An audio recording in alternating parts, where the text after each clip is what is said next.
gutera ubwoba abamenyeshamakuru n'ibimenyeshamakuru hamwe n'ingorane zishingiye ukuntu ibimenyeshamakuru byitunganije, ibitoro nka abatanga inkuru, karata ndangamunyamakuru n'ibindi.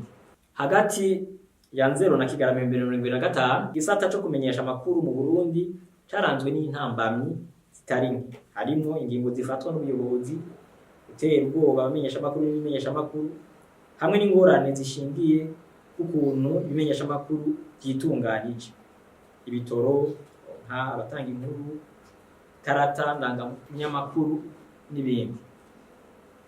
Naho hagiye harabaho twigoro tw'inzego z'igihugu n'abarongoye ibimenyeshamakuru, ivyahindutse byagumye ari bike, ivyo bikagira ingaruka ku bwinshi no kanovera k'inkuru zitangwa. Biraboneka neza ko hakenewe uruhara rukomeye rw'abafatanyabikorwa bo mu gihugu no hanze yacu kugira ngo umutekano w'abamenyeshamakuru ukingirwe, hanubahirizwe n'amasezerano y'u Burundi yerekeye ubwigenge bwo kumenyesha amakuru. Mwiwezo mu gisata cyo kumenyesha amakuru mu Burundi 2025 rero werekana ko ingorane zishingiye ku kuntu ibimenyeshamakuru byitunganije zigira ico zihungabanya mu mwuga wo kumenyesha amakuru. Naho hari amategeko y'inzego zo kuganira, amahinduka yabonetse yagumye ari make, ibyatumye hibonekeza ingaruka ku bwinshi no kanovera k'inkuru zijanye n'ibibazo by'abanyagihugu. Hashingiwe ku vyibonekeje, intererano z'ivyiyumviro zoba izikurikira. Ubwa mbere ni umutekano wo gukingirwa kw'abamenyeshamakuru. Birakwiye ko hakomezwa ingingo zishingiye ku nzego z'igihugu zigamije gukingira umutekano w'abamenyeshamakuru, cane cane mu kwiga vuba na vuba kandi guhengama ku bibazo biba byagiye biribonekeza mu ntumbero yo kurwanya ingendo yo kudahana. Icya kabiri ni umuco mu bijanye no kugenzura ibimenyeshamakuru. Gutanga umuco ukwiye ku bijanye n'ingene urwego rw'igihugu rujejwe kugenzura ibimenyeshamakuru, Conseil National de la Communication CNC, rukora cane cane iyo hageze gufata ibihano, guhagarika ibimenyeshamakuru no gutanga amakarata y'abamenyeshamakuru. Ivyo byofasha gutuma ico gisata kigenzura ibimenyeshamakuru kiboneka neza, bikanagabanya ko ibimenyeshamakuru n'abamenyeshamakuru bama bahagaritse imitima. Cya gatatu ni uburenganzira bwo kuronka amakuru mu nzego za leta.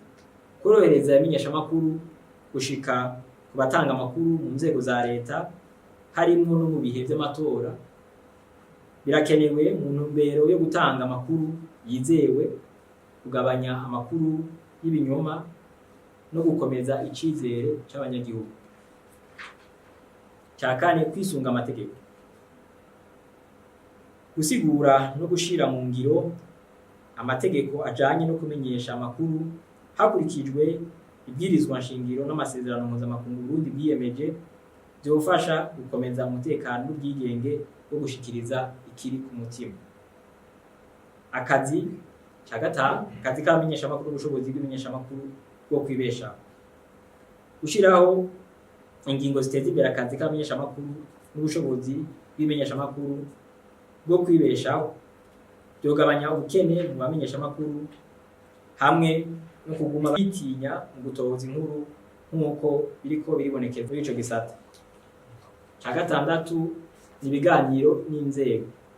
Gukomeza inzego zo kuganira kandi ziteguye neza hagati ya leta, inzego zigenzura ibimenyeshamakuru hamwe n'abamenyeshamakuru, vyotuma haba no kwizigirana no gutuma hashikwa ku ntambwe iboneka mu bwigenge bwo kumenyesha amakuru.